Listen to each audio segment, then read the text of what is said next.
Hello, welcome everyone to Upbuilding the Self.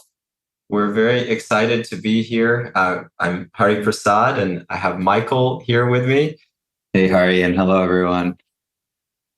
We're discussing the reflection that Michael wrote from "It happened to me" to "It happened for me." And this is a piece which, as Michael was writing it, it touched me very much to see the transformation that he had experienced. In fact, even before he had written it, I could sense the inspiration that needed to come out. And witnessing that and then seeing the offering to this community, to our readers, and now hopefully also each of you listening, it gives me great excitement that this has come together. So we're going to unpack some of the key lessons.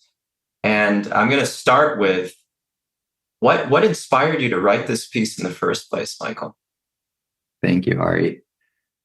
So for this piece, normally when I write pieces, I usually have a clear direction in mind, and I will then find stories or personal anecdotes in my life to help make the point. For this one, the process was a little different. The experience itself was so intense. And so that's really where it started. It was less about exactly the destination. I didn't exactly know where the destination was going to be, but I had an inspiration to write about this specific thing because the intensity of the experience was so high. So what the experience was and still is an experience with someone who I was always very close to, who is no longer speaking with me. He's cut me off from his life, at least in terms of communication.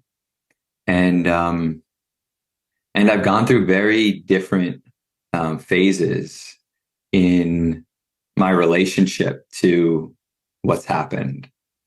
So in the beginning, there was confusion, uncertainty. Why is this happening? There was a lot of trying to make it work, to reach out, to fix it. That was definitely the thing that dominated my mind share as somebody who's a go-getter and likes to solve problems and is always thinking about how to fix things. How can I make this work? And so sending different messages, thinking about strategies. How long should I wait until the next time that I reach out? So that went on for a long time. But more recently, in the last few months, it's become clear that none of those strategies are going to work, at least in the short run. And so I went through this process of coming to terms with, at least for now, this is not a relationship that I'm going to be able to have, at least in terms of direct communication. And so that, even though it was extremely painful, led me to a place of getting a little bit more space between what was happening and the intensity of the experience and myself, which allowed me more time for reflection and thinking about, what did I really want out of this experience? And even it took a long time and it took a lot of grappling, but eventually I came to this point of, actually, what I want is to learn something from this experience. In fact, I need to learn something from this experience, or it will be a completely wasted experience. And so what that led me to was actually to really unpack some of those lessons.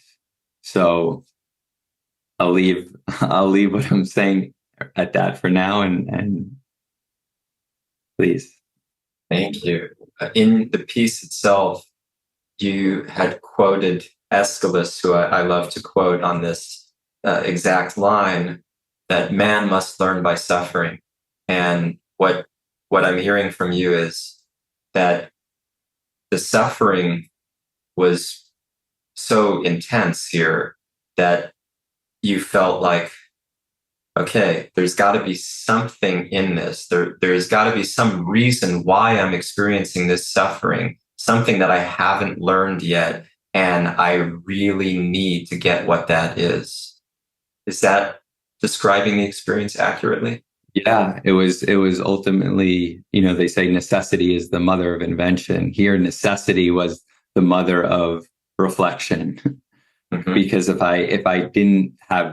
there were other choices available to me, I don't think I would have gone down the path of reflection. But it was feeling like there was no other choice, and so this is actually the only thing I'm being called to do right now. Yeah. Yeah. And interestingly, as you described, it wasn't that there was a lesson that was kind of in your face. It was the pain that was in your face. And then the desperation was, there's got to be something here for me. There's got to be something that I can tap into, which will be good for me. It can't be just pain for no reason. Right. So, what is it that you learned from this pain of being cut off? So, before I actually got to looking at those lessons, there was a lot of blame towards the other person. There was me feeling like I'm in the right. I didn't really do that much wrong. And anything that I did do wrong is certainly, we can reconcile that by just talking it out. So there was a lot of feeling like this person had wronged me. But as we said, once I got through that, the lessons became about, well, regardless of who is right or who is wrong, there must have been something that I did that was so intense for this other person that they actually made this decision. So it wasn't necessarily about blaming myself, but really looking at the reality of what had happened and seeing the impact on the other person, which is slightly different than being super clear that I did something wrong. And what I saw was how, and this is not just in relationship to him, which I think is the most powerful part of this, that this is a thread across my life in different relationships, was a tendency. There are a bunch of lessons which we can talk about. And one of the first ones was this tendency with people that I'm most close to have often a tough time, like really loving them for who they are, or for being in relationship with them, without having expectations and a certain amount of pressure and intensity that I put on the other person and the relationship, and a lack of acceptance that people who are very close to me often experience. Okay, so you were seeing that you have expectations that the other person can't meet, and which is actually putting so much pressure, it's choking the relationship. And that was what you saw leading to the break. Yeah, and it comes from, for me, when I meet strangers, I often have a freedom to be with them, to be myself, to really actually be the best version of me, because I don't feel that history. I don't feel like I don't need anything from them. Mm-hmm. And then there can be actually real love that just flows. Maybe it's not based on anything because I haven't had a history with this person, but it's just two people, two souls meeting, and there can be a kindness and a generosity and even a love that is there in that relationship and that connection. But for me, with people that I have a long history with, and especially people that I either unconsciously or consciously see as a reflection on me and my value in some way, there can be actions and expectations that are quite high pressured as a result of that. And what I saw through this experience was through his eyes, realizing that must have been really tough to be on the other side of that. And was likely one of the reasons why this came to bear. in relationship to people that you don't know so well, you're not as dependent on their validation. You feel freer. And in relationship with people that you're close to, there's a greater dependency, that you're a reflection on me. You have to show me my value, and I need your validation. Yeah. I think some of it's about their validation for me, but I think a large part of it is about them being a certain way for me.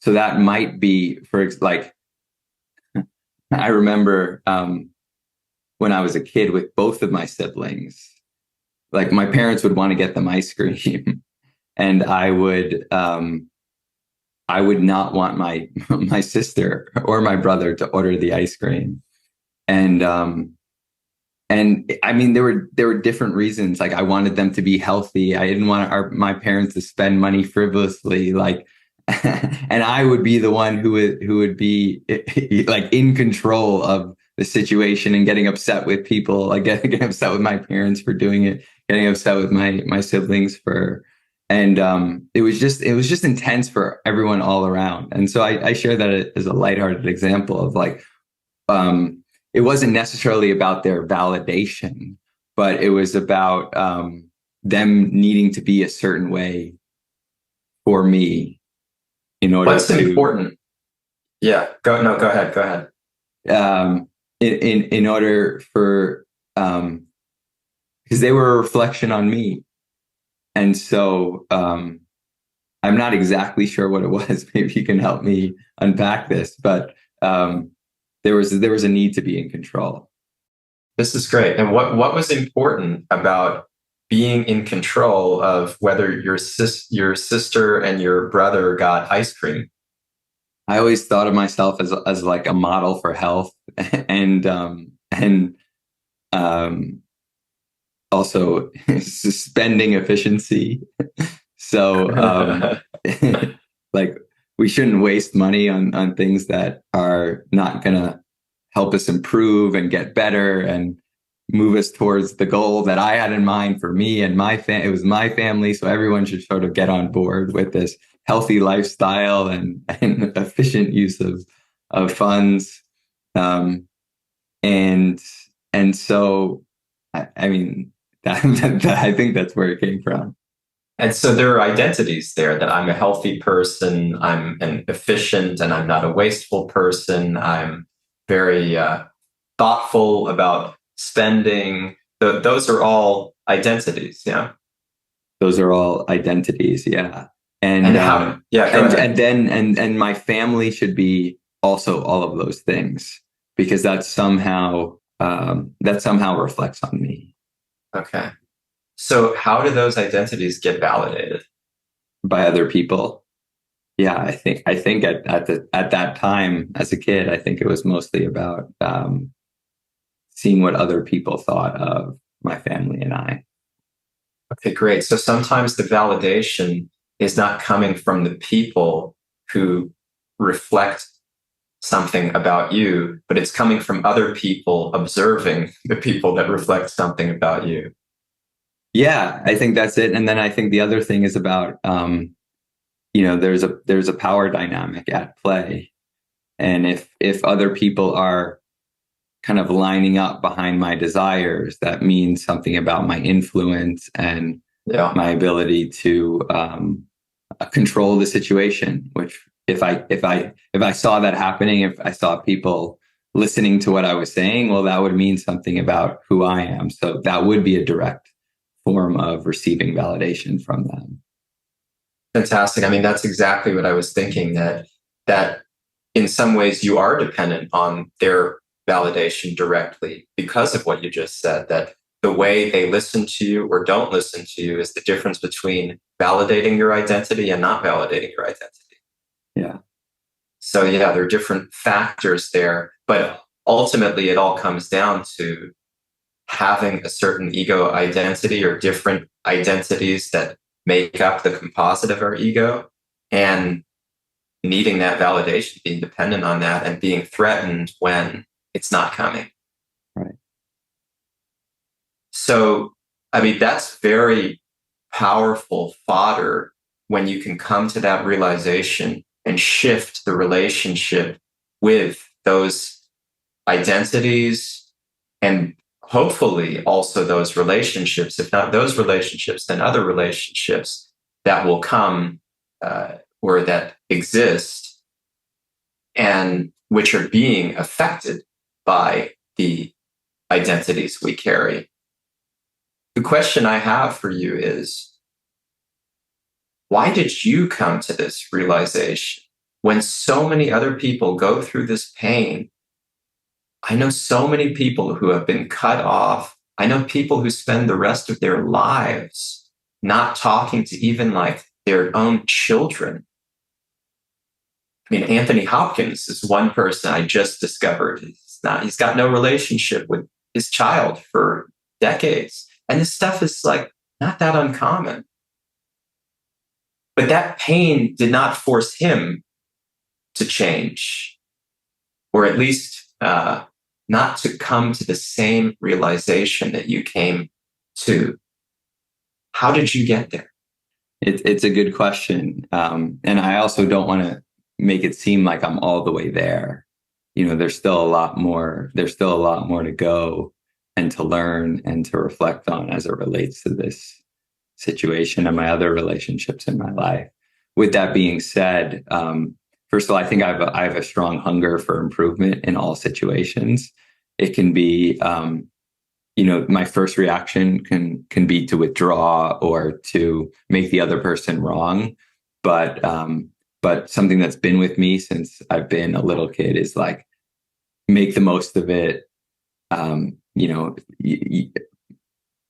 Use life to the fullest. Like I have this sort of unending thirst for growth. And so why should a challenging situation be any different? And then I think the second thing is being in this container of upbuild and receiving coaching, and also being a coach and support structure for other people. It keeps me in this game of thinking about like what am I not seeing? What are the opportunities? And I've also had a sense for actually many years. And it often shows up in my New Year's resolutions, which I sometimes do and sometimes don't, depending on the year, of like just being kinder and nicer to people. Like that's always been, in some ways, that will forever be work that I know that I need to do, just because of how long it's been with me. And so there's sort of a safe way to approach that when you don't have something that's like so tangible in your face. But here, even with that like inkling that I just need to be nicer and kinder and gentler with people, here I had something so glaring, such an important thing that was not happening in my life that I wanted to happen in my face. And so it felt very natural to be able to translate that into a lesson that I wanted to learn.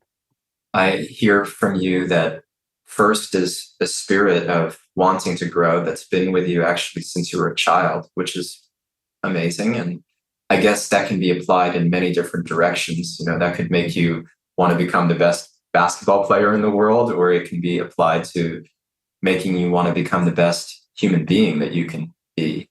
And then the other piece, which maybe influences which direction that goes in, is the sangha we talk about, the term that means your connection, your association, the people that are in your life and therefore influencing you beyond what you see and what you know. And you mentioned Upbuild as a container that has a particular approach to growth and personal accountability and trying to realize our best self. Yeah. Is there anything that you would add to that? Yeah, no, I would say that being around people who are hungry themselves is absolutely invaluable for this. It's as somebody who likes to receive validation, there's a container that I'm in where in a very beautiful way, there's validation offered constantly for this kind of work, for sincere, not for doing this work half-heartedly, but for full-hearted entry and discovery and excavation of what am I not seeing, and what else is available to me. That's on offer constantly within the container that we have. And so that's really helpful for me. Yeah, the need for validation never goes away. It never stops. It's just a question of, what do we validate? Do we validate the ego identities, or do we validate what will eventually become our true self? The true self is already there, but we will inhabit that. We will actually connect and identify with that. And the validation can come in such a way as to encourage that connection to take place.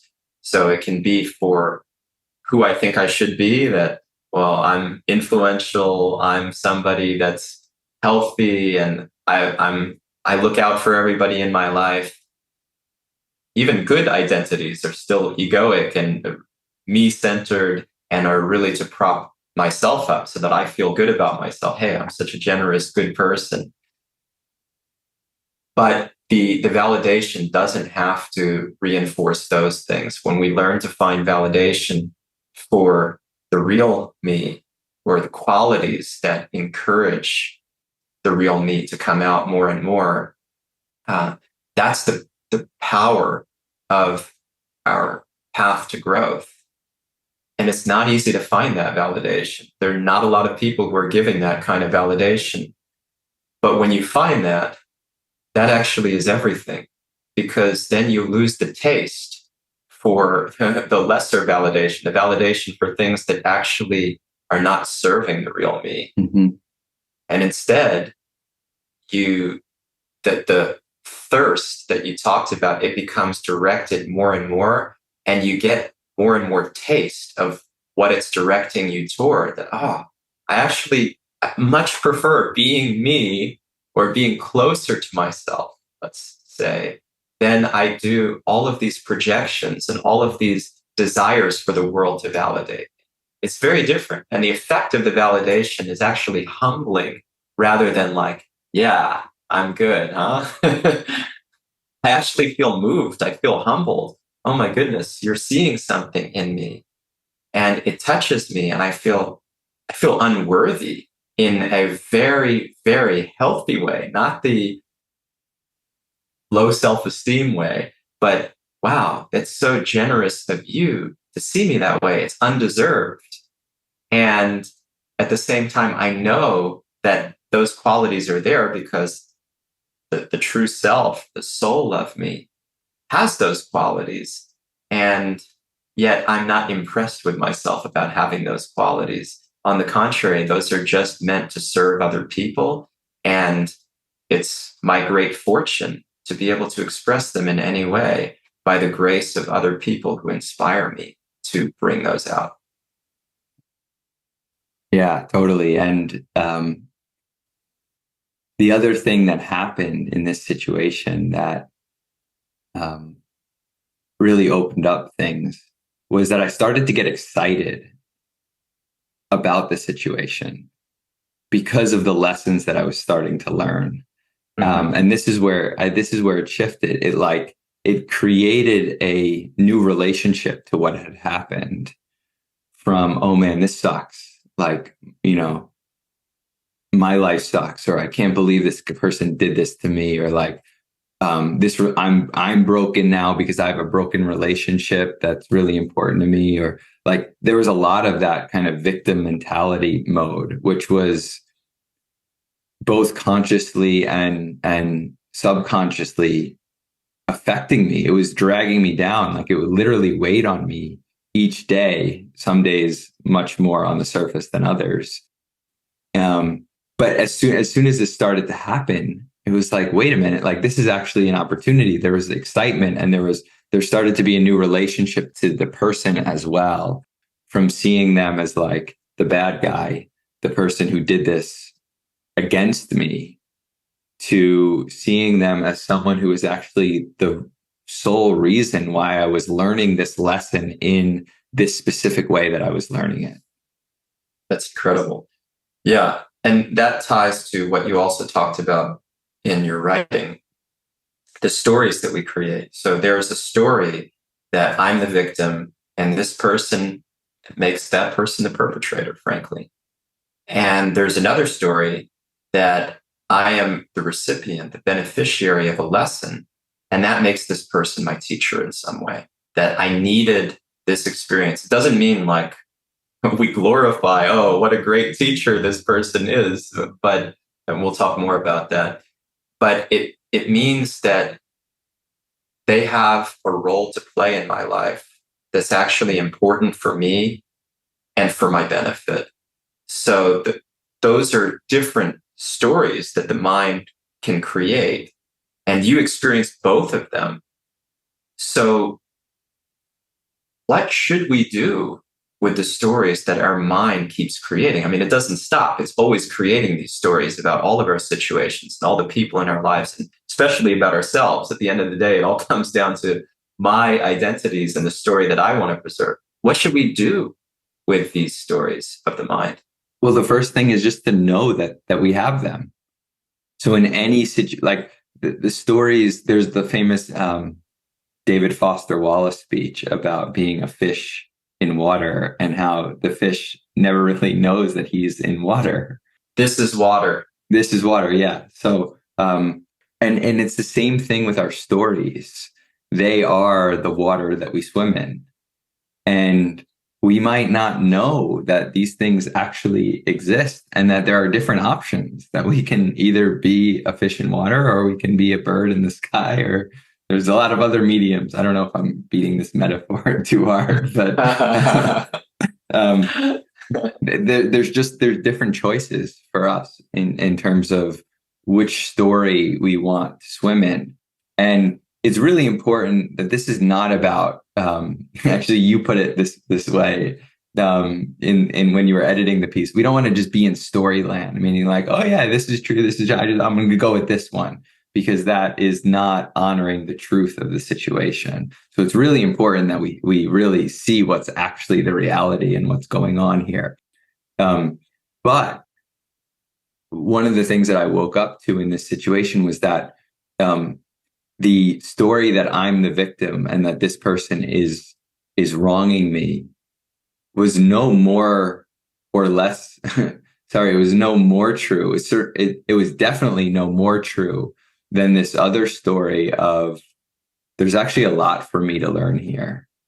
And if I sincerely do the work of introspecting about why the relationship has gotten to the point that it's gotten to, there's a lot for me in here. And without this person, I would not have learned the lesson in the way that I'm learning it right now, right here, in this exact moment in time.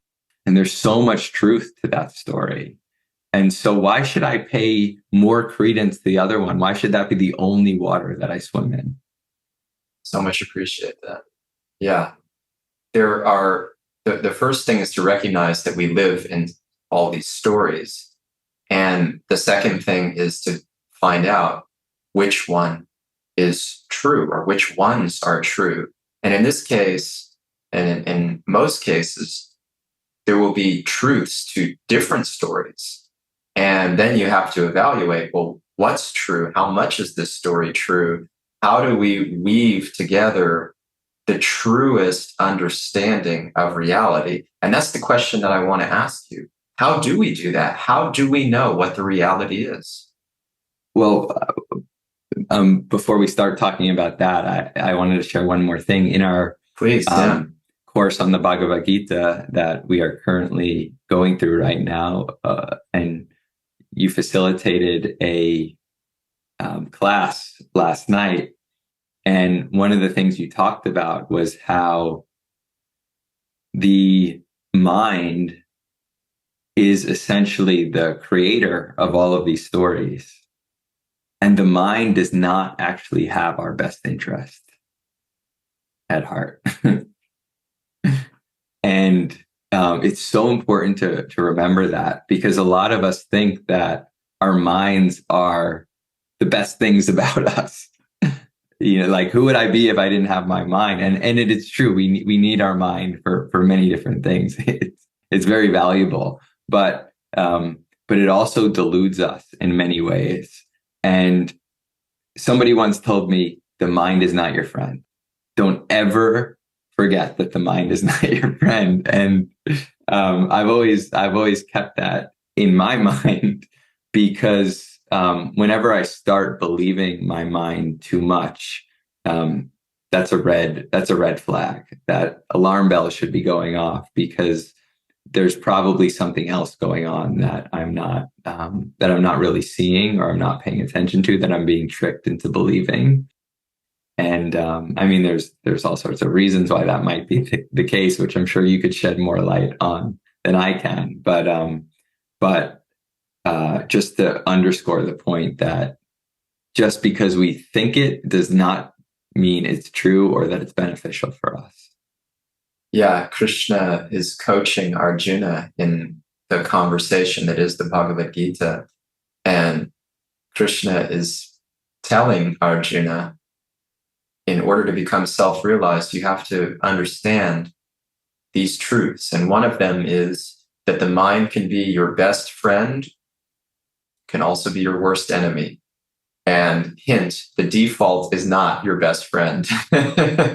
The default is that the ego has control over us, and that makes it the worst enemy, because it steers us away from the real self. It steers us into projections about who we think we should be in the world, to establish a secure identity that is self-serving and not in line with the beauty of the soul, of the deepest core of who we are, in connection with all others and in service to all others. So the mind has to be made, and Krishna really emphasizes this to Arjuna and to all of us, that we have to make the mind our friend. We actually have to change the dynamic. And that is not an easy thing. It is a big task. It's a lifelong journey. But if we go in thinking that the mind is our friend already, we're like, yeah, I've done the work. I know I've made my mind my friend. We're missing out. We're missing out, because the real self is so humbled and so on our toes that, the ego can always come and cause me trouble. And I don't think that I'm very advanced or realized. So when people are thinking, yeah, I'm so advanced, I'm good, then that's actually a sign that it's quite the opposite. It's similar to what we talked about in our first ever podcast. If you think you're self-aware, think again. You're not, right? In most cases, that will apply.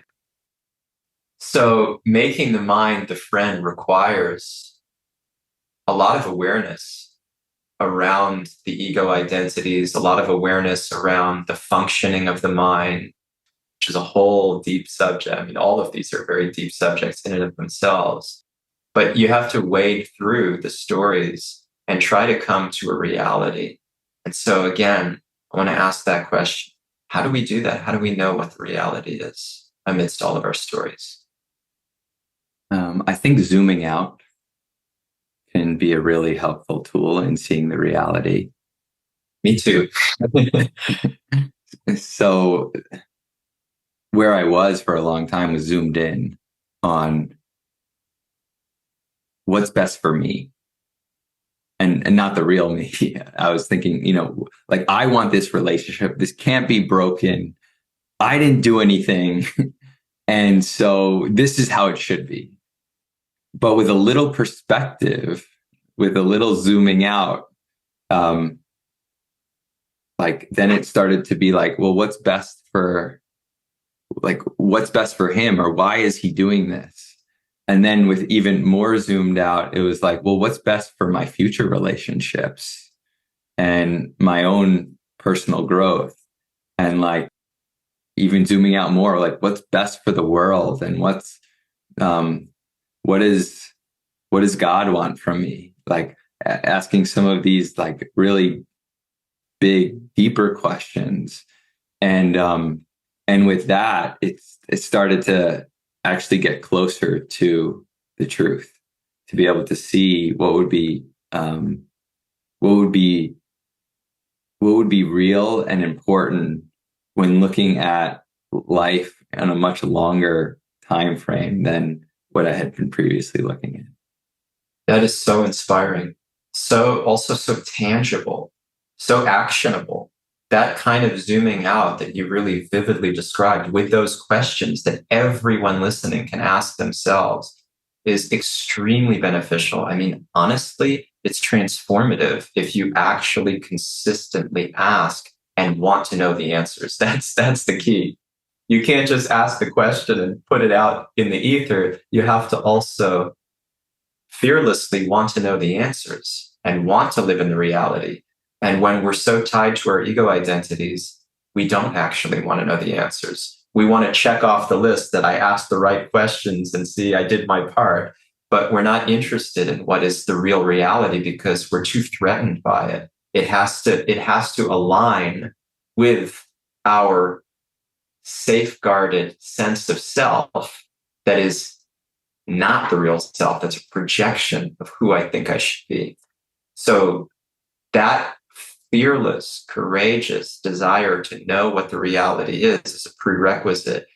But when you have that, when you really check in with yourself and cultivate that and spend time with people who live like that, it becomes more and more natural and irresistible.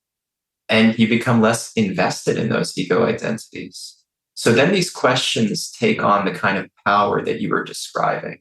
And if you just ask those questions with that desire to know the answers, it's so transformative. It really makes all the difference because we are in this myopic, narrow, locked in place of the mind. And if we want to be truly broad minded and truly expansive in our way of being, we have to zoom out. We have to see what is beyond just my meager, paltry self-interest and the way that I want to see myself. And we have to go to much bigger, bolder places where the real self resides. Yeah, and it's a high bar of what we're talking. We're talking about something that's a very high bar, and it's not easy to sustain. I still go into victim mode as it relates to this specific circumstance, and even asking the questions once and getting some answers.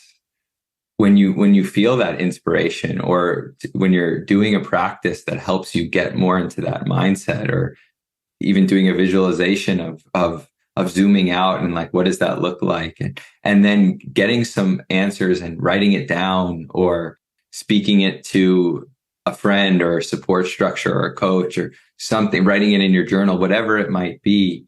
That can be a great start to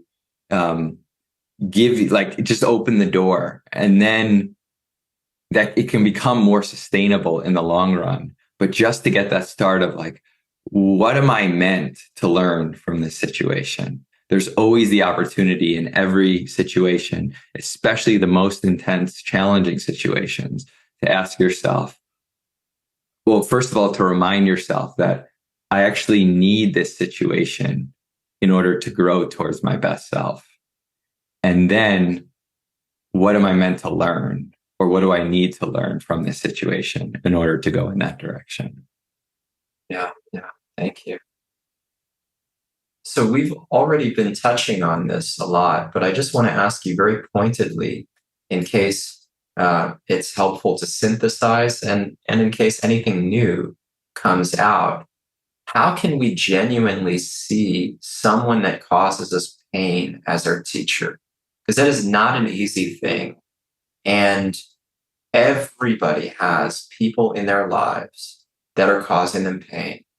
And we're not seeing them as our teacher. And some of us don't want to.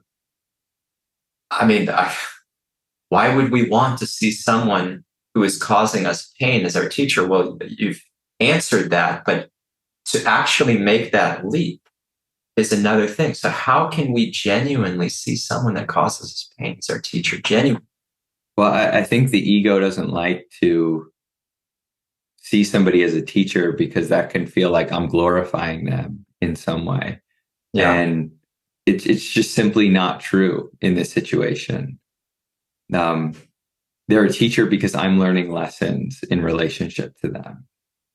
So we have to set aside that ego temptation to think that, okay, I'm glorifying them or what they're doing in some way or who they are. That's not actually what we're doing.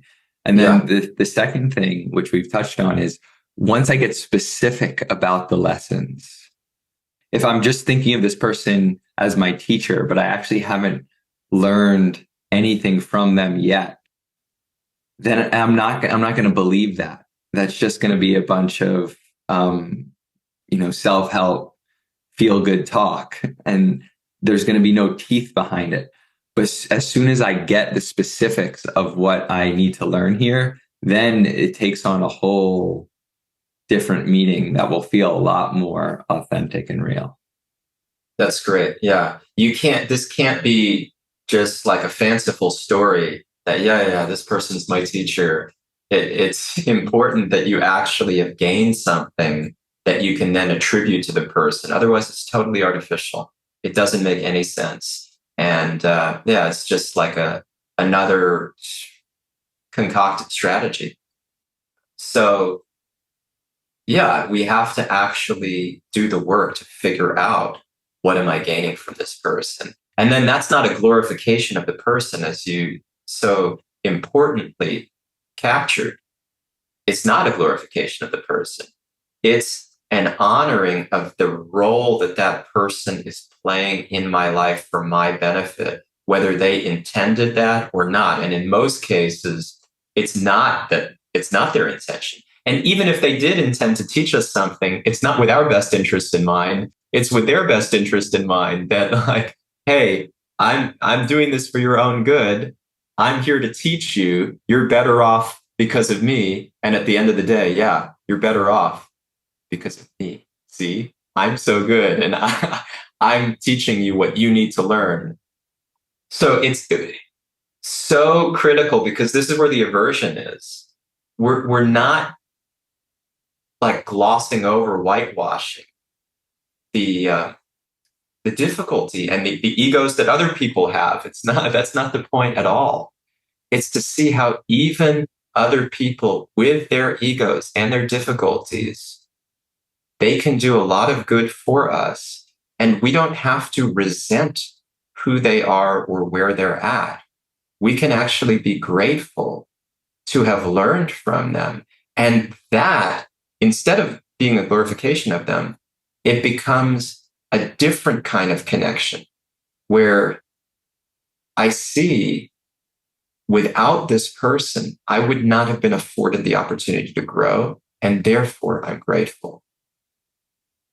And that's a subtle, but a really critical distinction. I'm thinking also about, one of the most pivotal relationships that I experienced, which I speak about in our Excavating Your Ego Enneagram workshop. This girl that I thought I was going to marry many, many years ago, she caused me so much heartache, so much pain. I was shattered. I mean, it was like when she broke up with me, that was the worst experience of my life to that point. And absolutely one of the worst experiences in my life that I've had or could imagine. And it would not have been natural to think, well, look, she's so good that she caused me that pain. That's great.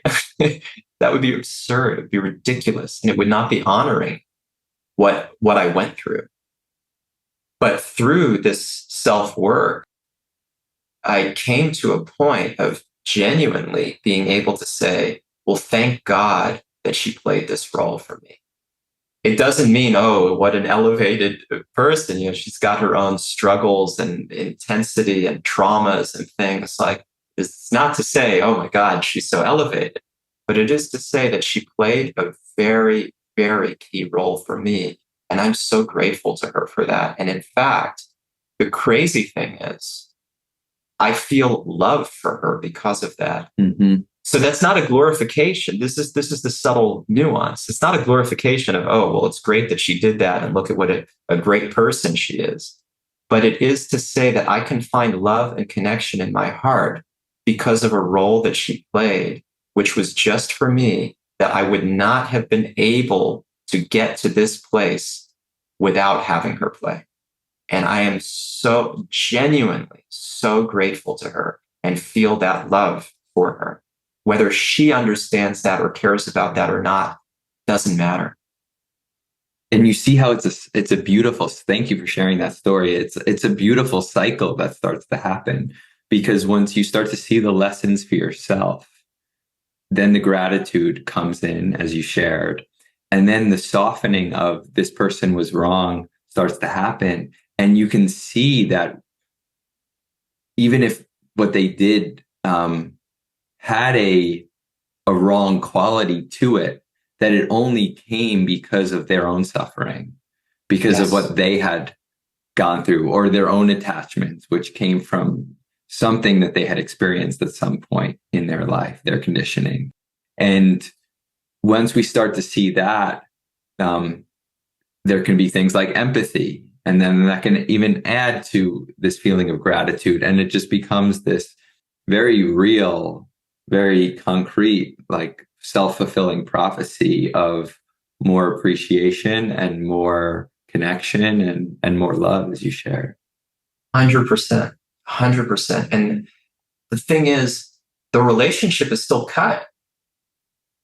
I mean, even just from a friendly or a civil standpoint, even from a civil standpoint, like at some point, I try to reconcile and just show that I want to put my best foot forward and not hold on to any grudge or negative feeling at all. And it was bewildering for her. Like, she couldn't understand at all what I was doing. She thought I was crazy. And I was being very, very sincere. And if I didn't do that, I wouldn't be where I am, where I feel so much freer. I mean, I feel completely free in this relationship. And I was locked up, like, with different side effects. It was crazy. It was so, so difficult, so torturous. And to have found that forgiveness and tried to reconcile, it was liberating. And it did not depend on the outcome. It did not depend on her outcome or her seeing me a certain way. I had freed myself from the ego identities there by some grace. So what's really important is this is not dependent on what happens in the relationship. This is about our relationship with ourselves, which then we can apply to people, even if they don't apply that to us. I have only good feeling towards her in a way that's so confusing to her, because in her mind, I was just another stupid relationship. She literally used those words, another stupid relationship or stupid person that she was in relationship with. And that was painful to see, but it's actually okay.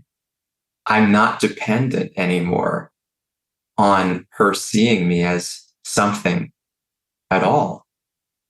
So to really be able to come to this point where we're forgiving and we're seeing people as our teacher. And it doesn't mean that, like, I would want to have a close friendship or that I would trust her given what I've seen. It's not the same thing. Mm-hmm.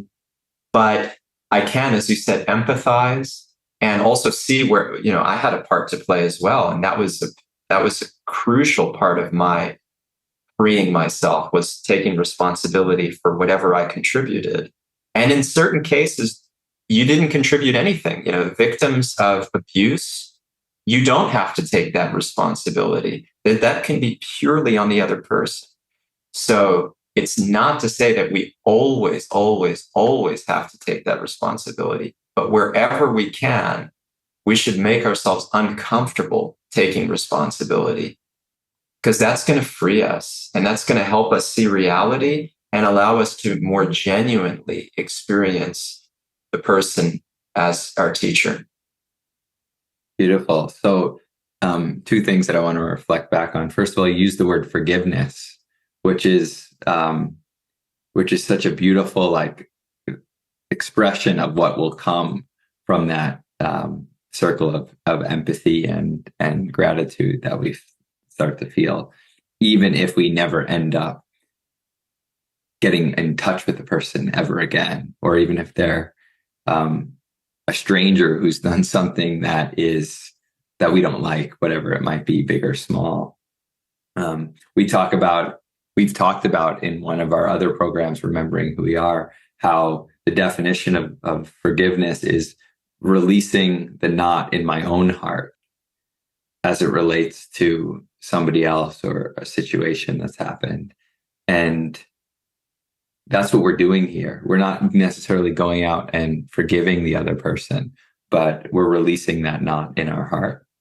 And then the second thing that I wanted to reflect back was this framework of seeing others as our teacher and seeing life as and situations as happening for me can also be applied to people that we never actually have a relationship with, that just show up in our life in ways, and we have some reaction to that person or to that situation. And often those reactions are negative feeling. We don't like, there's some discomfort or some judgment. And the reason why we can still use this framework in those situations is because that judgment that we feel, or that negative, quote unquote, negative reaction that we have, shows us something about ourselves. There's some mirror that's being held up that is offering us an opportunity to learn something about ourselves. Yeah, thank you for sharing that. So, what does it look like to live a life where everything happens for me and nothing happens to me? It's glorious. It's hard, but there's more resilience, because when situations happen, it might not feel good, but we don't let it get us down, because we're more oriented towards what's possible coming out of this situation. There's more resilience to bounce back from situations. We also just get a chance to experience a lot more gratitude, because we see underneath the myopic view of my ego towards this beautiful world that we're in, where people and souls are relating to one another in that pure state. And then the other thing that happens is we start feeling a lot more meaning and fulfillment in our hearts, because things aren't just happening randomly. Our other partner, Vipin, wrote a beautiful piece about his own personal journey with the expression "everything happens for a reason," and how he used to think of it as just rationalization, people trying to feel good about things that weren't so good, and now having a much deeper understanding of what that really is all about, and seeing it as absolutely true, and connection to the divine in his relationship with that phrase. And so I think there's something similar here, where we start to see things as having meaning.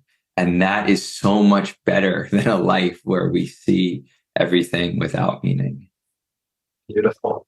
It's so funny, because I was also thinking of that piece, and it has a similar structure to the title of A Journey from Rationalization to Realization in Vipin's piece, and from it happened to me to it happened for me. There's some evolution.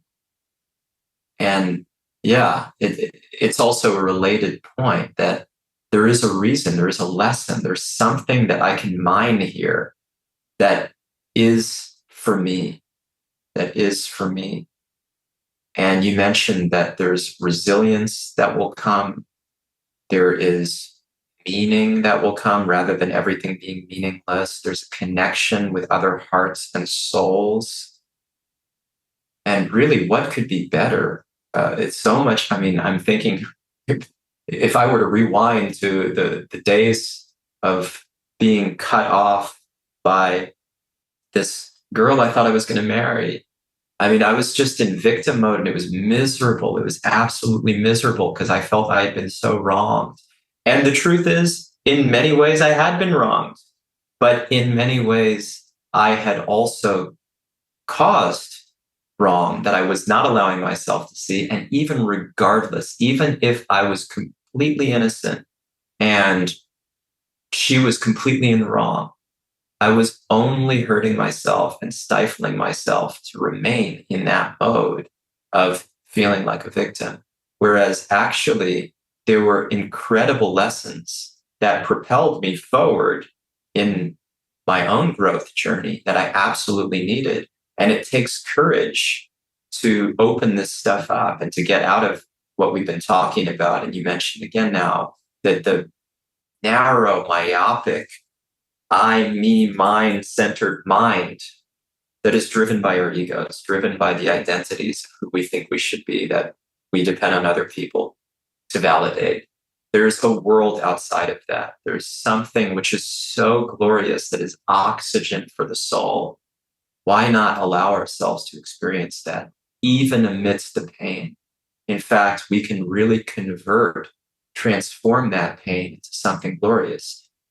Whether the pain goes away or not, it develops in us, it fosters an experience of beauty and value that is second to none, that we need. So is there anything that you would share in closing that you want to offer us to take away further? My encouragement would be to do this right now, to think of one situation in your life which is intense, overarchingly, or maybe it's just the most intense thing you're experiencing this week or today, and ask yourself, what do I need to learn from this? And that's it. And see what happens. See what changes as a result of sincerely taking on that lesson that you know that you need to learn from this situation, because you know it just might involve clearing some of that ego stuff off the top before actually getting to the good stuff. So crisp and clear and simple, but not easy. It's simple, but not easy. And those are often the best things. I also encourage everyone to take on that challenge. It's very actionable, it's very doable, and very powerful. Thank you to everyone. Thank you so much, Michael, for sharing your own experiences, realizations, vulnerable struggles, and the incredible gains that you've made and that you're offering us. Thank you, Hari Prasad.